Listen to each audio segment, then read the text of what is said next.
I want you to come with me. Wine tasting at Vagabond with a very special guest.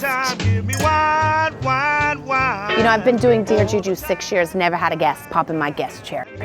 Cause when I drink it, I feel so doggone fine. Tell the people who you are. I am a wine writer, a wine consultant. I teach wine at the WSET, and I also host a lot of wine dinners and tastings and trips. I feel like you have the life that we all want. It does take you to beautiful places, but I promise you I'm not drinking at work. I'm out. She teaches the sommeliers, just so you know. You're my madam of wine. Actually, I've never heard that, and I love that. That's good, right? That's what now, Victoria Daskal, the madam of wine. I love that, actually. Enter the title card. Give me wine, wine, wine. Okay, so I have some rapid fire questions. I'm going over to a friend's dinner party, and I'm at the supermarket. You have $20 to $30 pounds. What are we getting in that region? If you have a strict budget to work with, don't go for the most known names like Bordeaux, Burgundy, Champagne, because just the fact that you already know those names means they're coming in with a premium price. For example, you could go for slightly same varieties, even similar climate, for something from like the Languedoc for France, just south of Bordeaux, making beautiful wines. Or go for Pinot Noir, but not from Burgundy. It doesn't have to be from Burgundy. You could go to, Chile or South Africa. Sparkling wine, if you love your bubbles, I know you do, but you want Champagne, but not the price point, go for a Cremant de Loire, or Cremant d'Alsace, de Jura. Like if I go to Whole Foods, am I gonna find You Cremant? absolutely will. Okay. Cremant is actually, it's a French word. Okay. And it means it's like a creamy sparkling wine. Legally, it's a sparkling wine made like Champagne, made in the traditional method, but it's not in Champagne. It's from another wine region of France. It's the secret that we all need to be sharing. Yeah. For the 20 pounds for Champagne, no, you can find it Cremant, much better wines. Question number 2. We have 3, and then I Yeah. think we need a drink. Definitely. You're getting a bottle for the boss. You're spending from 75 to a hundo. Ooh, okay. And you want to really have them go, ooh, right? And Yeah. you're going to a wine shop, not Yes. the grocery store. My first bit of advice is ask the person working there. I know that seems like, oh, but shouldn't you know what you want? Actually, the people working there, like, it's a delight to them to help you. And if Right. you give them such parameters, like you've just said, I've got this to spend, I want to impress this person, or, give them a nice gift, they will get that assignment and they will deliver. Then second, could go to maybe an unexpected region but at high quality. So we all know like France, Italy, Spain, they're making wonderful wines, but you could go to something a little bit less known. So instead of a Barolo, which is pretty premium,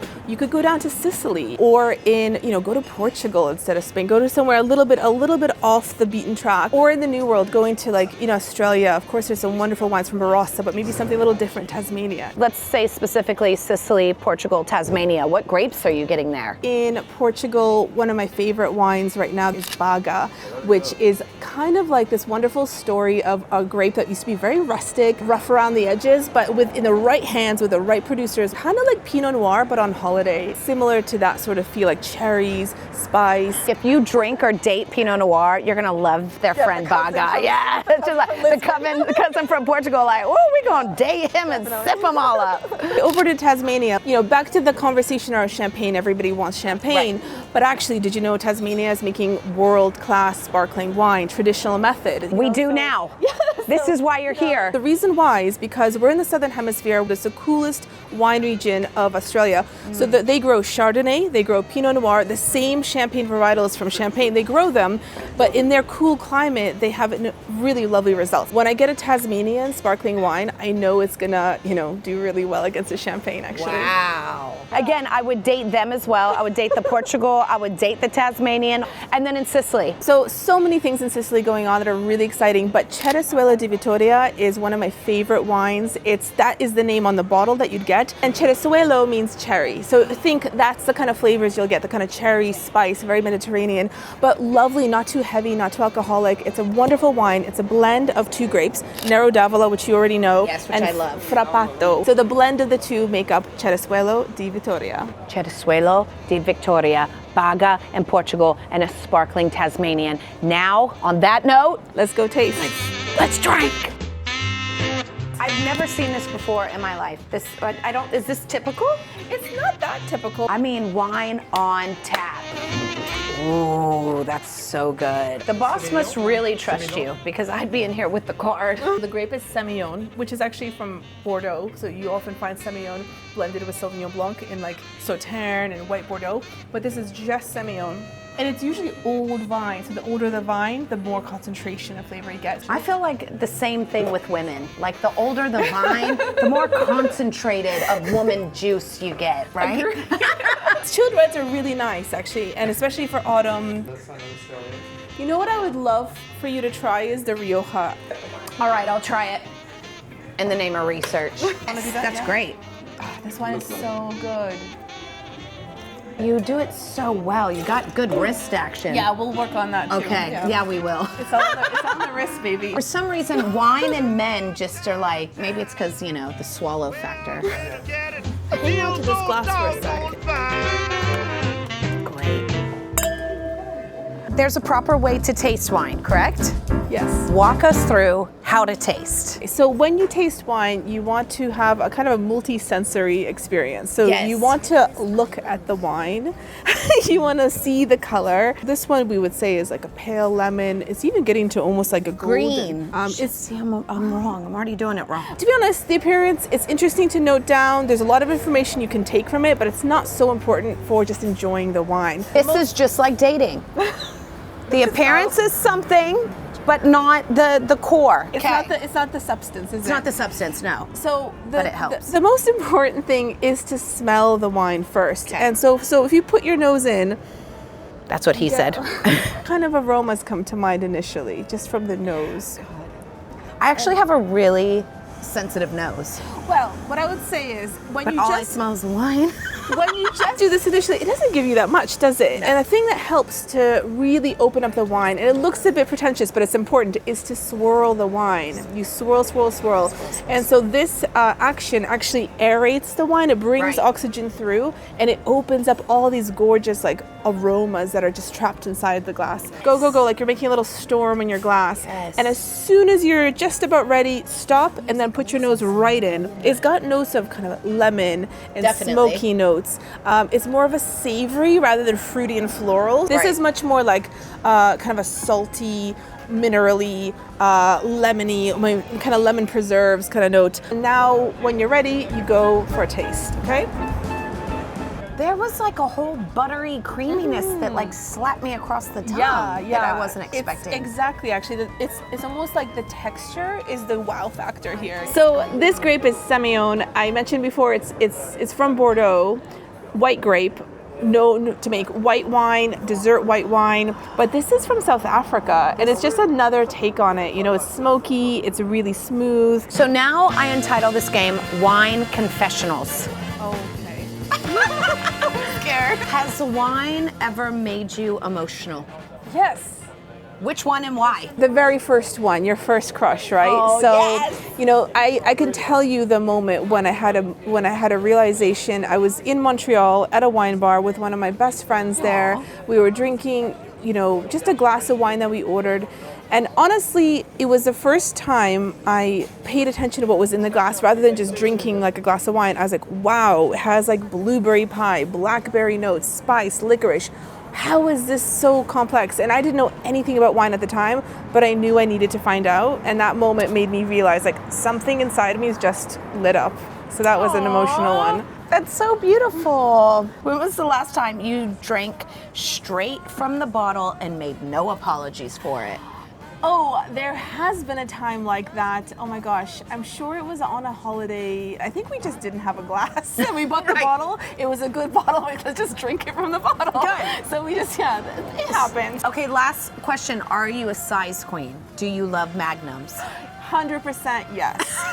Cheers! This is why we're friends! So what's good about a magnum Okay. for real? So there's two answers to this. So firstly, Size. like when you show up at a party or you're hosting a dinner and you have more than 4 people at the table and you have the option of buying 2 of the same bottle or the Magnum, always, always, always buy the Magnum. I mean, it is just so much more fun to open a Magnum. A Magnum is just double the bottle, so 2 of the regular size. There is a technical reason why it's better as well. So when a wine is aging in a larger vessel like a Magnum, it actually ages a little little slower and a little bit better. The oxygen is still coming through the cork, but in a slow rate. And the wine that comes out of a Magnum is always fresher, more sparky, more lively. I used to think that like twist caps were a little bit ghetto. Are screw caps ghetto? No, absolutely not. They have a really bad rap because in countries that are really conservative and like traditional, like France, Italy, you know, in the UK, they have this preference for the theater of popping a cork. Right. And there is a technical reason where the cork is traditionally allowing a little bit of oxygen for a wine to age. But if you take a country like New Zealand or Australia, so many of their wines are sealed under screw cap because technically there are hardly any faults with screw caps, so the wine will be perfectly intact. And cork, always there's a risk that it could be a corked wine. Right. You know, that TCA, which is like a compound that can ruin the wine, that's the problem. So New Zealand was like, I'm not messing with this. I'm just going to use screw cap for all my wines. Fine wine, cheap wine, everything gets a screw cap. Tell us what we're drinking now. So this is what is called an orange wine. Now, how did you make an orange wine? Well, you're not starting with oranges. Oh, okay, you tell me. I know this. Yes. It's white wine grape with skin. They leave the skin on. Exactly. Yes. Yeah, that's it's it. Skin contact. This is what I excel in. So it's white grapes that are crushed, but instead of straining out the skins like you would to make a white wine, you actually keep the skins during fermentation. So when they're fermenting on the skins, they develop this gorgeous golden hue. But in addition, smell the wine. You get so much more. Oh my God. Right? It's beautiful. It's like apricots and nuts and sultanas. I smell apricot. Yay, see? Oh my God, I'm growing. You are. Cheers. Cheers. That is insane. It's beautiful. And you know what I think? I think Thanksgiving in the US is coming up, and orange is a good thing to bring, and because of the tannins, but the white, it goes good with turkey. Absolutely. And it's very autumnal, isn't it? Yeah. Like the color, the scents, you know, they're also just like these lovely ripe harvested fruits. And also the flavors, they feel really more savory. To decant or not to decant? When do you know when to decant? One is, especially for red wines that are older, unfined, unfiltered, they over time throw a sediment. And so you find this like kind of sludgy sediment at the bottom of the bottle. And if you want to get rid of that before you serve everyone, you just decant the bottle up until the point of that sediment and don't put that in the decanter. And then when you're serving your guests, you know that even the last drop isn't going to have sediment in it. Right. So there's that reason. Right. But there's also a reason is when a wine is bottled and it sits on the shelf or in the cellar for years sometimes, or a long, long time, it gets closed up. And by decanting, you're kind of allowing oxygen through the wine, through as they're pouring it from the bottle to the decanter and also back into the glass. It's like a service to your guests. You know, you're like saying, you know, you can swirl your glass, but I've already done some breathing for you. Red wines can benefit from decanter. Mostly. We are going to play Marry with wine. Oh no. So getting married, that's it. You have to have one grape for the rest of your life. So it better be complex. So who I would marry is probably a Barolo. I love a Barolo because it is like complex and seductive and just layers upon layers of like flavors. So I would definitely spend the rest of my life with a Barolo. And from what region? So we are in Piemonte. The grape is Nebbiolo, and Okay. even that name, Nebbiolo, means nebulous, cloud-like. You know, it's very moody, and it grows in these hillsides that are covered in clouds. So the grapes take a long time to develop, but when they do, the flavors are just unreal. You get so many just wonderful, like red cherry, earth, rose, violet, tar notes, and just incredible tannins. It's a very long aging wine, so for longevity's sake, I feel like we'd have a long life together. Who are you boning? I'm actually back in Italy for this, but I would say a little secret guilty pleasure could be like a Lambrusco, which is so unfashionable, but it's starting to make a comeback. Why is it unfashionable? It's my favorite. Lambrusco? Lambrusco is in the summer. You're hot, you're so like sweaty. now I have to say Lambrusco is making a comeback, and some really wonderful producers are putting a little less sugar but lots of good fruit, and when you chill it down it's like delicious with another guilty pleasure, a pizza. It's just like fruit and cheap and cheerful, lots of sugar, lots of bubbles, nothing very complicated there. Perfect. Perfect if you're just gonna fuck it. Exactly. Agreed. And then who are you killing? Can I be just really rude and say Prosecco? I'm just not in for it anymore. Yeah. I know. Excuse me. Need a moment. Why?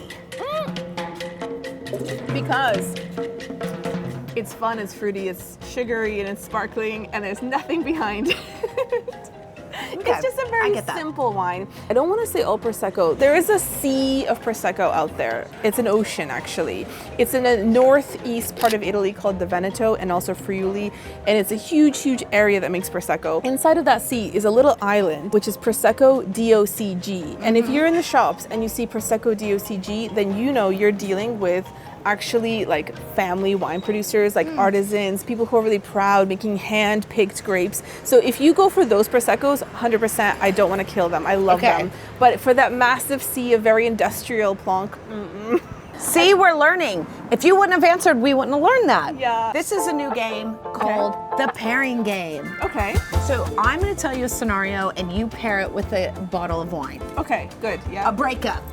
And rapid fire. Okay, champagne. A Tuesday night laundry of a mom who's fucking exhausted. Also champagne, but you're just gonna perk yourself right up. But if not, then maybe like a Beaujolais. I feel like it's very comforting, easy to drink, super juicy and fruity, and it will just go with whatever comfort food you're also gonna have as well. Kids' school play that you've snuck in a big bag. Something with a screw cap, obviously, because you're not going to be twisting your corkscrew. So probably like a New Zealand Pinot Noir, something smooth with a screw cap, quiet, Love and it. delicious. Spontaneous skinny dip when you're in Positano. Oh, okay, maybe like a nice Chianti Classico. Like you just can enjoy something with tannins, and then after skinny dipping, you can just have a little midnight meal with it. Yes, I love. Speaking of meals, I feel like we need to order some because she's tipsy. So a lot of people say tannins. Yes. So what exactly is a tannin? Tannins, where they come from, are the skin of the grape. You can actually feel them in other things, not just red wine. You can find them in like tea that's been brewed for too long, but before you put the milk in and you try it, you get that drying sensation, black tea that's overbrewed. Tannins are actually also what's good about wine. So when you have like resveratrol, antioxidants, that's all in the skin of the grape, that's tannin. So you could say that if you're gonna drink something healthier, it's gonna be a tannic red. That's where the antioxidants are. Oh. Now, how do you feel them? Well, when you put the wine in your mouth, you're drinking it, you feel the acidity gives you that mouth-watering feeling, but tannins are doing the absolute opposite. They're drying out your mouth. So if you taste this wine, let's see if you can find that kind of slightly grippy, chewy, but drying sensation. I feel it. You feel it? But slightly. It's not too tangy. No, this is actually a pretty smooth wine because the wine that we're having is like that Beaujolais Gamay Syrah, which is a very light tannin wine. And red wines come on a scale of like very light tannins, like Gamay, Pinot Noir, Beaujolais, which is this region we're having, all the way up to like Cabernet.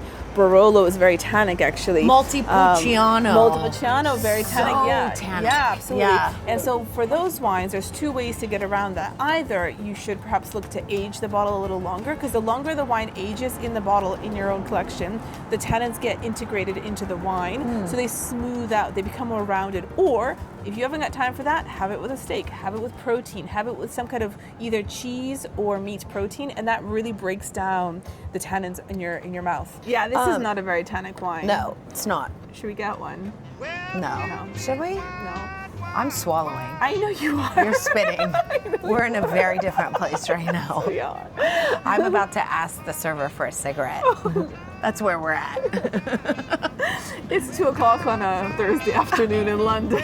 We have the best job ever. So doggone fine.